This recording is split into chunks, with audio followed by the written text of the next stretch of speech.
നടൻ ജയന്റെ 85ാമത്തെ ജന്മദിനമാണിന്ന്. ഞാനിപ്പോൾ ജയനെ കാണാനാണ് പോകുന്നത്. കൂടുതൽ വിശേഷങ്ങൾ നമുക്ക് ജയനുമായി പങ്കിടാം.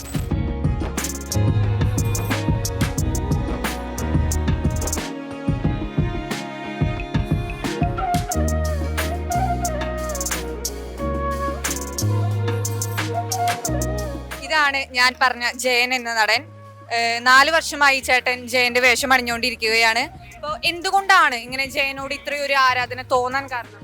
ഞാനൊരു പ്രവാസിയായിരുന്നു. അപ്പോൾ നമുക്ക് മടങ്ങി പോകാൻ പറ്റിയില്ല കൊറോണ സമയത്ത്. അപ്പോൾ നമ്മളിപ്പോൾ സാധാരണ വേഷത്തിൽ ചായ കച്ചവടം ഞാൻ ചെയ്തു, അഷ്റഫായിരുന്നു. അപ്പോൾ നമുക്ക് കച്ചവടം ഇല്ലാണ്ടായി. അപ്പോൾ എന്ത് ചെയ്യുന്ന ആലോചിക്കുമ്പോഴാണ് ഞാൻ ആലോചിക്കുന്നത് നമ്മൾ ആരാധിക്കുന്ന ജയൻ സാറിൻ്റെ ഫിഗറിട്ട് പോയതാണ്. അപ്പോൾ അങ്ങനെ ആ ഫിഗറിട്ട് പോയപ്പോഴാണ് വേണ്ട എന്ന് പറഞ്ഞ ആൾക്കാർ ചായ കുടിച്ചു തുടങ്ങിയത്. അപ്പോൾ പിന്നെ ജയൻ സാറിനെ നമുക്ക്, പിന്നെ അത് മാത്രമല്ല ആദ്യത്തെ സൂപ്പർ സ്റ്റാറും, പിന്നെ ആളാണ് മലയാള സിനിമയിലെ ആദ്യത്തെ ആക്ഷൻ ഹീറോ. അപ്പോൾ പിന്നെ ആളെ വേഷിട്ട് പോയി കഴിഞ്ഞാൽ 100-ൽ നിന്നും 200-ലേക്ക്, 200-ൽ നിന്നും 300-ലേക്ക് റേഞ്ച് കിട്ടുന്ന ഒരു മനുഷ്യനാണ്. മറ്റുള്ള നടന്മാരെ എടുത്തു കഴിഞ്ഞാൽ ചിലപ്പോൾ ഊരിടാൻ പറയും കസ്റ്റമർ. ഇത് എത്ര കണ്ടാലും മതി വരില്ല. ഇതൊക്കെ നമ്മുടെ ആരാധകരാണ്. എപ്പോഴും ഇവരൊക്കെ സ്ഥിരം കൊടുത്തുകൊണ്ടിരിക്കുകയാണ്. 4 കൊല്ലമായിട്ടും ഇവർക്ക് തന്നെയാണ് കൊടുത്തുകൊണ്ടിരിക്കുന്നത്. ഒരു ദിവസം പോലും അവർ ചായ വേണ്ട എന്ന് പറഞ്ഞിട്ടില്ല. പക്ഷേ ഇന്ന് ജയൻ സാറിൻ്റെ ബർത്ത്ഡേ ആണ്, ജൂലൈ 25-ാം തീയതി.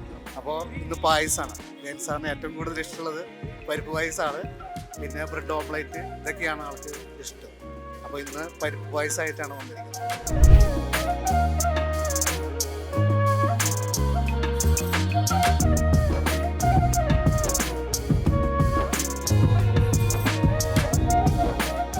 ജയനെ പറ്റി ആലോചിക്കുമ്പോൾ ഏറ്റവും കൂടുതൽ മനസ്സിൽ തങ്ങി നിൽക്കുന്ന ഒരു സിനിമ അല്ലെങ്കിൽ ഒരു കഥാപാത്രം ഏതാണ്? അത് കോഴിളക്കം കോഴിളക്കമാണ് ആളുടെ ഒരു വിഷമം പിടിച്ചിട്ടുള്ളൊരു കാര്യം. എന്താ വെച്ചാൽ അതൊരു ഷൂട്ട് കഴിഞ്ഞ് രണ്ടാമതിലേക്ക് ഇറങ്ങിയപ്പോഴാണ് ആൾക്ക് ഇത്ര വലിയ ഒരു സങ്കടപരമായിട്ടുള്ളൊരു കാര്യം അത് ആലോചിക്കാൻ പറ്റണില്ല.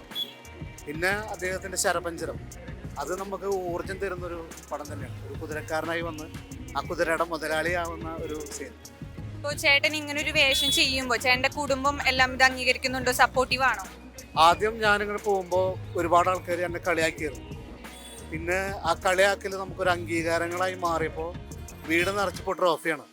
അപ്പോൾ ഇപ്പോൾ എന്നിലൂടെയാണ് അവരറിയപ്പെടുന്നത്.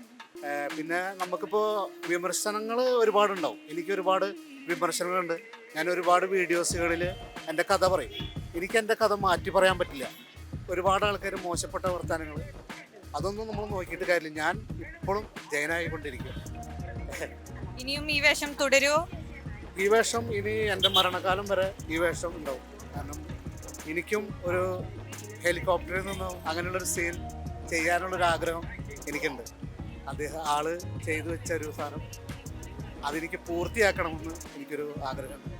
അപ്പൊ ചേട്ടാ, നിങ്ങളുടെ നാട്ടിലൊരു ജയൻ വന്നേക്കാണ്. അപ്പോൾ ഈ ജയനെ കുറിച്ച് നിങ്ങൾക്ക് എന്താണ് അഭിപ്രായം? ജയൻ സാർ നല്ല മനുഷ്യനാണ്, നല്ല അഭിപ്രായമാണ്. നമുക്ക് ഇവിടെ എന്നും വരാറുണ്ട്. എല്ലാവർക്കും നല്ല ഇതാണ്, ജനങ്ങൾക്കൊക്കെ നല്ല മനുഷ്യനാണ്. ആ ജയൻ്റെ അതേ തന്നെയാണ്. ജയൻ ശരിക്കും മരിച്ചിട്ടില്ല ആളെ കാണുമ്പോൾ, അതുപോലെയാണ് എല്ലാവർക്കും. ജയൻ സാറിനെ കണ്ടിട്ട്, ഞാൻ തമിഴ്നാട്ടുകാരനാണ്, പക്ഷെ ജയൻ സാറിനെ കണ്ടിട്ട് എനിക്ക് ഭയങ്കര ഇഷ്ടമാണ്. മൂപ്പര പടമൊക്കെ ഞാൻ കണ്ടിട്ടുണ്ട്, നല്ല അടിപൊളിയാണ്. പക്ഷെ മൂപ്പര അതേ സ്റ്റൈലാകുമ്പോൾ എനിക്ക് ഭയങ്കര ഇഷ്ടപ്പെട്ടിട്ടുണ്ട് ആളിനെ. ഇടയ്ക്കിടയ്ക്ക് ഇങ്ങോട്ട് വരും. ഇപ്പം എനിക്ക് നല്ല പരിചയം കിട്ടുമ്പോൾ എനിക്ക് ഭയങ്കര ഇഷ്ടപ്പെട്ടു. മൂപ്പര എൻ്റെ എന്താ പറയുക, കൂട്ടുകാരനാണ്. ഇപ്പോൾ എൻ്റെ ബെസ്റ്റ് ഫ്രണ്ടായിപ്പോയി. നമുക്ക് ഇതിനെ കാണുമ്പോൾ എന്താ വെച്ചാൽ നമ്മുടെ തലമുറയിലുള്ളവർക്ക് ജയനെ പരിചയമില്ല എന്നല്ല, അറിയാം, എല്ലാവർക്കും അറിയാം. പക്ഷെ മരിച്ചുപോയി, പുതിയ നടന്മാർ വന്നു. പക്ഷെ ഈ ചേട്ടൻ ഇങ്ങനെ വരുമ്പോൾ നമുക്ക് വീണ്ടും വീണ്ടും ഒരു ഓർമ്മയാണത്. പിന്നെ ഇപ്പോഴും ആ സിനിമകൾ കാണാത്തവരായാൽ പോലും ഈ ചേട്ടനെ നേരിട്ട് കാണുമ്പോൾ അയ്യോ ദേ വരുന്നു, ജയൻ ദേ വരുന്നു എന്ന് പറഞ്ഞിട്ട് ഞങ്ങളൊക്കെ കൂടെ എല്ലാവരും ഓടിക്കൂടും. എല്ലാവരും ഭയങ്കര ഒരു ഫോട്ടോ എടുക്കാനും എല്ലാത്തിനും. ഇപ്പോൾ 1980-ലാണ് ജയൻ മരിക്കുന്നത്. വർഷം വരെ ഓർമ്മയുണ്ട്. ഇപ്പോൾ 45 വർഷമായി ജയൻ മരിച്ചിട്ട്. പുള്ളിക്കാരൻ ഏകദേശം അതേ സ്റ്റൈലിൽ തന്നെ നിൽക്കുന്നത്.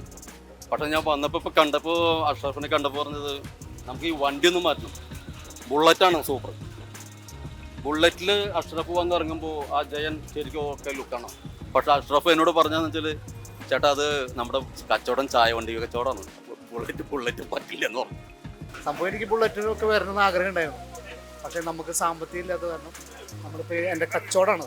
ചില ആൾക്കാർ പറയുന്നുണ്ട് ഇത് നേരം പോക്കനാണോ, അല്ല, ഞാൻ അത്ര വലിയ കാശുകാരനൊന്നുമില്ല. ഞാനിപ്പോൾ ഈ വേഷം ജയൻ സാറ് ഇത്ര ക്വാളിറ്റിയുള്ള ഡ്രസ്സുകൾ ഇട്ടായിരുന്നു. ഇതിട്ടാൽ നമുക്ക് ആ ആളെ എത്താൻ പറ്റും. ആളെല്ലാം പെർഫെക്റ്റാണ്. ജയൻ സാറാണ് ഇപ്പം എൻ്റെ ജീവിതം മുന്നോട്ട് കൊണ്ടുകൊണ്ടിരിക്കുന്നത്. ജയൻ സാറാണ്. ആളെങ്ങോട്ട് കയറി വരുമ്പോഴൊക്കെ ജയനെ പോലെയാണ് നമുക്ക് തോന്നുന്നത്. മരിച്ചിട്ട് ഇത്ര ആയിട്ടും ഇപ്പോഴും ആളിങ്ങനെ കാണുന്നത് ഭയങ്കര സന്തോഷമാണ്. നമ്മളിപ്പോൾ ശരിക്കുള്ള വീട് നമ്മുടെ ഒളരിയിലാണ്. ഇപ്പോൾ തൽക്കാലം ഇപ്പോൾ വടൂക്കരയിലാണ് താമസിക്കുന്നത്. വടൂക്കര എസ് എൻ നഗറിലാണ് താമസിക്കുന്നത്. ഇപ്പോൾ എൻ്റെ ഭാര്യ പ്രസവിച്ചു. ഇരട്ട കുട്ടികളാണ്. ജയന് സേമിയ എന്നാണ് വിളിപ്പേര് വന്നിരിക്കുന്നത്. ആദ്യം ജനിച്ചത് ആൺകുട്ടി, പിന്നെ ജനിച്ചത് പെൺകുട്ടി. അപ്പോൾ ജയന് സേമ കിടക്കട്ടെ വിളിപ്പേര്. ചേട്ടാ, ഞങ്ങൾക്ക് വേണ്ടി ജയന്റെ ഏതെങ്കിലും ഒരു സൗണ്ട് ഒന്ന് അനുകരിക്കാൻ പറ്റുമോ? ജയൻ സാറിൻ്റെ ശബ്ദം എന്ന് പറഞ്ഞാൽ എൻ്റെ ഒരു ഭാഗ്യം, ജയൻ സാറിൻ്റെ ഒരു ഫിഗർ കിട്ടി. പക്ഷേ ശബ്ദം സത്യൻ സാറിൻ്റെ. എന്നാലും ശ്രമിച്ചു നോക്ക്, പറ്റുന്ന പോലെ. ഇപ്പോൾ എങ്ങനെ ഇരിക്കുന്നു? ഞാൻ നിങ്ങളുടെ കൂടെ ഉണ്ടെങ്കിൽ നിങ്ങൾക്ക് പലതും നേടാൻ കഴിയും. പൊന്മുട്ടിയിടുന്ന താറാവിനെ കൊന്നാൽ പൊന്മുട്ടയുമില്ല, താറാവുമില്ല. നിങ്ങൾ ബുദ്ധിമാനാണെന്നാണ് ഞാൻ വിശ്വസിക്കുന്നത്. എടാ, വഴി കൂടെ പോകുന്ന പെൺപിള്ളേരെ കളിയാക്കുന്ന അലവലാതെ ഷാച്ചി നീയാണോടാ? നിന്നെ ഞാൻ അടിച്ച് നിന്റെ മോന്ത ഞാൻ പൊട്ടിക്കും. അപ്പോൾ ഇതൊക്കെയാണ് നമ്മുടെ നടൻ ജയന്റെ വിശേഷങ്ങൾ. അപ്പോൾ ഈ ഒരു ദിനത്തിൽ തന്നെ, ജയന്റെ ജന്മദിനമായ ഈ ഒരു ദിനത്തിൽ തന്നെ ചേട്ടനെ കാണാൻ കഴിഞ്ഞതിൽ വളരെ സന്തോഷം. അപ്പോൾ ഇനിയും ഒരുപാട് ഉയരങ്ങളിൽ എത്തട്ടെ എന്ന് പ്രാർത്ഥിക്കുന്നു.